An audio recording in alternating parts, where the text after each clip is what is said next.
Hello everyone. Today in this video we will discuss about curvilinear motion and circular motion topics. First of all, what is mean by curvilinear motion? Other than the straight line, motion of any particle is along a curve. Then that type of a motion is nothing but a curvilinear motion. Now whatever the particle which is moving in a curvilinear path will have some velocity and acceleration quantities. Now we will see all the components for the velocity as well as for the acceleration of that particle. Now coming to the components of the velocity, same like force, that is resolution part, velocity also is resolved into two components. One component on the x-axis and one more component on the y-axis. So Vx first component is given by dx by dt, and the second component, that is Vy, is given by dy by dt. From these two components, rectangular components, we can get the total value for the velocity by square root of Vx square plus Vy square. And direction is nothing but theta value of that velocity with respect to the x-axis. That value is given by tan inverse of V by y Vx. So these are the two rectangular components formulas of the velocity, and to calculate the total velocity we can use this formula in the problems. Now coming to the acceleration of a particle, that particle which is moving in a curvilinear path will have the two components. First component is tangential acceleration and the second component is normal acceleration. And for the normal acceleration, two more names are there, centripetal acceleration or radial acceleration. Now coming to the first acceleration, tangential acceleration. The rate of the change of the velocity with respect to the time is nothing but tangential acceleration, and it is denoted by a suffix small t, and it is given by dv by dt. Now coming to the second acceleration, normal acceleration or radial or centripetal acceleration, the change in the direction of the velocity is nothing but normal acceleration, and it is given by a suffix small n, and it is given by v square by r, where r is nothing but a radius of the curvature in the curvilinear path. From these two components, at and an, we can calculate the total value for the acceleration of that particle, and it is given by square root of a n square plus at square. So these are the formulas to calculate the components of the acceleration and to calculate the total acceleration value of that particular particle which is moving in a curvilinear path. So once again, this is the curvilinear motion and rectangular components of a velocity and acceleration of that particular particle which is moving in a curvilinear path. Now we will see the circular motion. Now what is meant by circular motion? If any particle is moving in a circular path, then that type of a motion is nothing but a circular motion.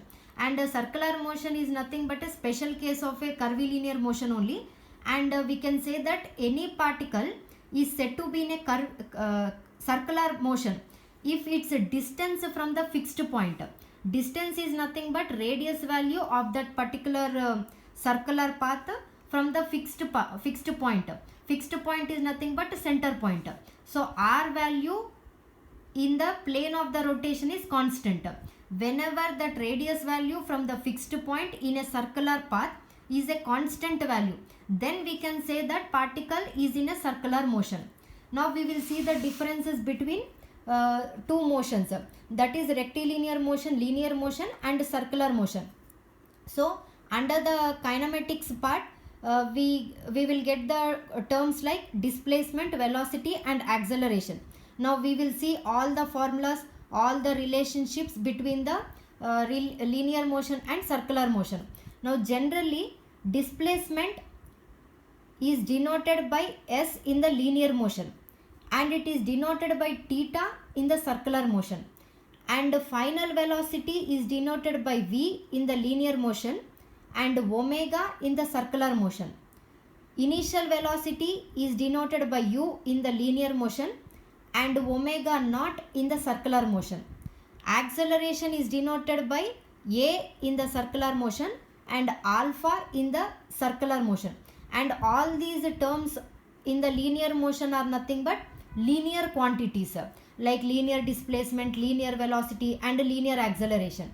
And under the circular motion, these three terms are nothing but angular quantities like angular displacement, angular velocity and angular acceleration. Now we will see the formulas when we compare the linear motion and circular motion. Generally, ds by dt is equal to v. That is nothing but rate of change of displacement is nothing but velocity, and rate of change of velocity is nothing but acceleration. So these two are the formulas under the rectilinear motion under variable acceleration. So in the linear motion, so these two formulas again you will get in the circular motion also in the same manner, but in terms of the angular quantities, like rate of change of angular displacement with respect to the time is nothing but angular velocity, and the rate of change of angular velocity with respect to the time is nothing but angular acceleration. So you will get the two formulas in the linear motion and in the circular motion in the same manner, but in terms of the linear quantities in the linear motion, in terms of the angular quantities under the circular motion. And here omega is nothing but angular velocity, so that formula is given by 2 pi n by 60, where n is nothing but speed value. And what are the direct relationships between the linear motion quantities and angular motion quantities is nothing but with the relationship of the radius value of the circular motion only.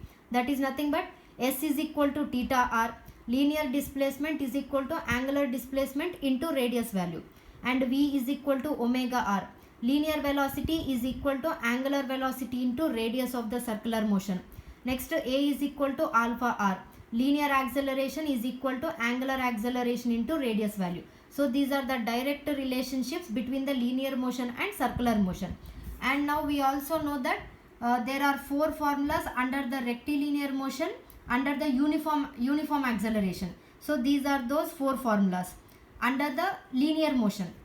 Now we will get these four formulas under the circular motion also in the same way, but in terms of the angular quantities, like v is replaced with omega, u is replaced with omega naught, a is replaced with alpha, t will be same only, t value only. So in the same way you will get all the four formulas under the circular motion. Now coming to the units, displacement units are meters, velocity meter per second, and acceleration meter per second square. In the circular motion, angular displacement units are radians, angular velocity units are radians per second, angular acceleration units are radians per second square. So these are the units. Now once again, differences between the linear motion and circular motion. These are the terminology and abbreviations.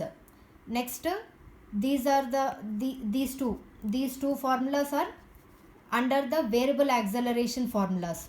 Next, these three are the direct relationships between the linear motion and circular motion. Next, these four formulas are under the uniform acceleration formulas. Next, these are the units for the linear quantities and angular quantities. Angular quantities are nothing but under the circular motion. Once again, see all the formulas. Now based on these formulas, we can calculate any problem under the linear motion and circular motion, again based on the trial and error method only. Now we will see some problems.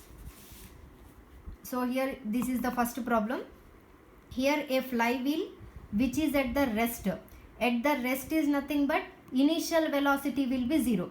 So as this problem is belonging to the angular motion, circular motion, omega naught value will be 0. So omega naught value is equal to 0. Next, attains a constant speed of 300 rpm. So n value is given as 300 rpm. So based on that n value, we can calculate the omega value. Next, after accelerating uniformly for 10 seconds. So time value is given as 10 seconds.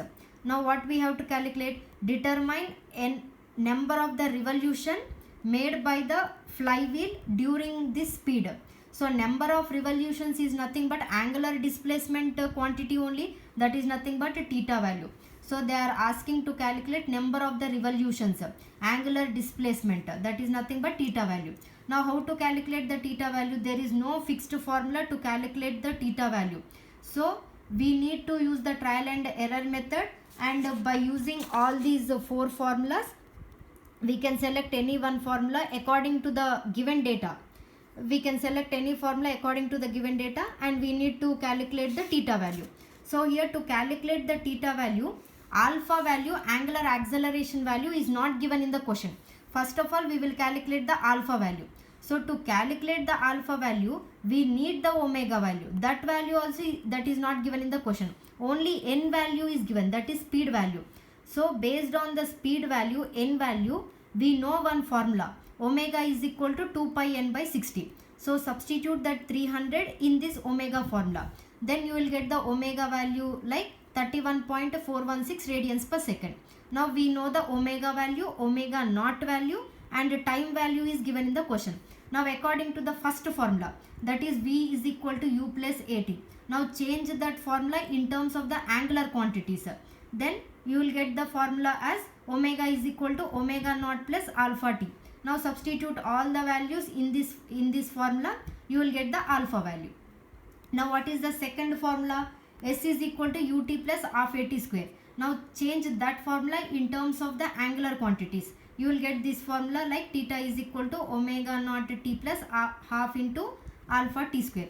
Now substitute all these calculated values and given data in this formula. You will get the theta value, number of the revolutions in terms of the radians, like 157.08 radians. But they are asking to calculate number of revolutions. That is nothing but according to the time. So if you divide this radians by 2 pi, you will get in terms of the units like revolutions per second.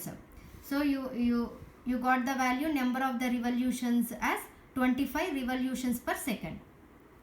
So this is the problem. This is the calculation part. Now we will see one more problem. Here a 600 mm diameter flywheel is brought uniformly from rest to a speed of 350 rpm in 20 seconds. So from rest is nothing but initial velocity, angular velocity is 0 value. Next n value, speed value is given. So from the speed value, by using the formula 2 pi n by 60, we can calculate the omega value. So we got the omega value. Next time value is given as 20 seconds t. And next one more thing, here 600 mm diameter. So 600 mm diameter is nothing but everything should be in terms of the MK system only. That is nothing but meter, meter per second, and meter per second square, or radians, radians per second, or radians per second square. So but this value is given in terms of the mm. So convert this mm into meter. So here diameter value is given. So from the diameter we can calculate the radius value like diameter by 2. So we will get the radius value again in mm. So convert that mm into meters, like 300 by 1000, you will get it as 0.3 meter. So this is the radius value. Omega naught is equal to 0 as it is starting from the rest position. So 0 value. Next, from the speed value you can calculate the omega value. Next, they are asking to calculate, determine velocity and acceleration of a point in the rim 2 seconds after starting from the rest. So again separate time is given.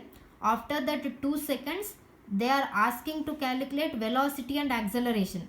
If they mention simply velocity and acceleration, those are nothing but those are the terms under the linear motion. So linear velocity and linear acceleration. So to calculate the linear velocity and linear acceleration, enough data is not given in the question. So we need to calculate the alpha value and some more quantities based on these things. So first of all we will calculate the alpha value. So here we know omega value and time value is given in the question as 20 seconds.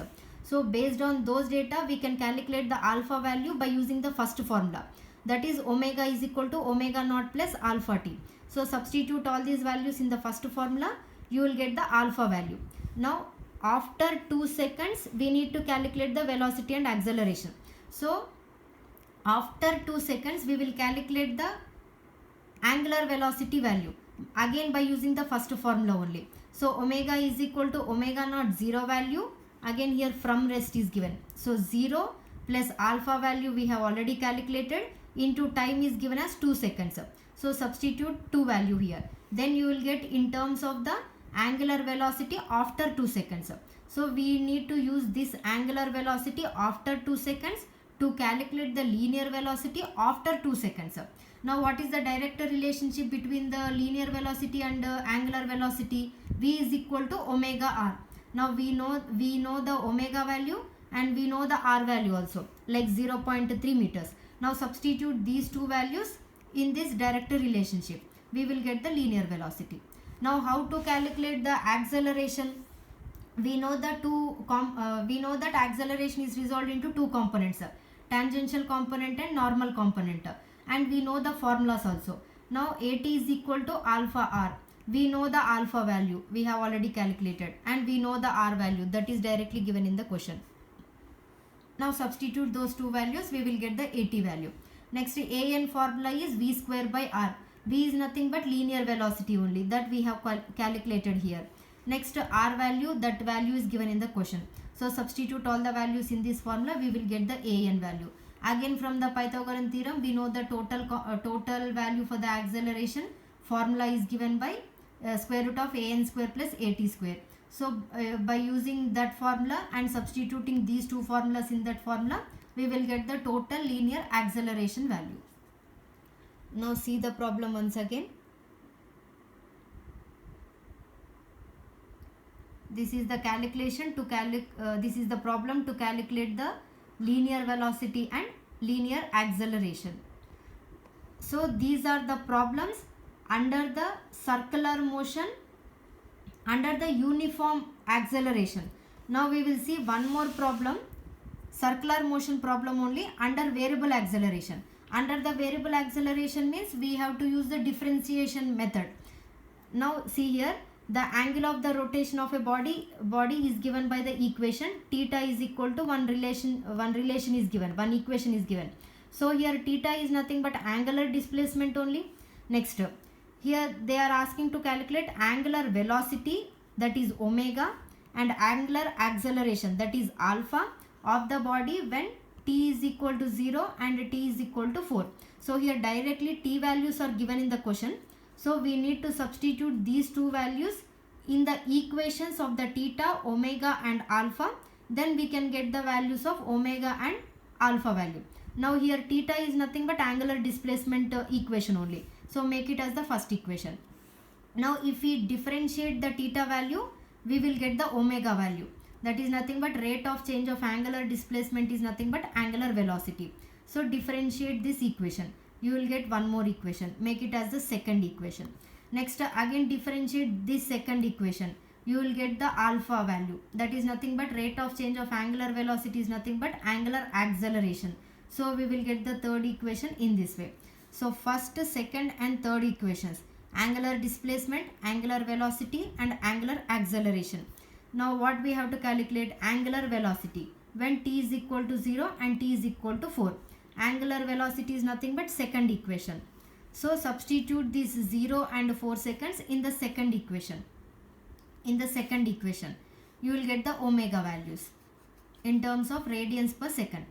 Next, angular acceleration, that is nothing but third equation. Again substitute t values in the third equation. You will get the alpha values. So this is the problem. Under circular motion, again under variable acceleration. So completely we have two types of the motions. That is, first one is rectilinear motion and the second one is circular motion. So you will get the separate formulas under the linear motion and under the circular motion.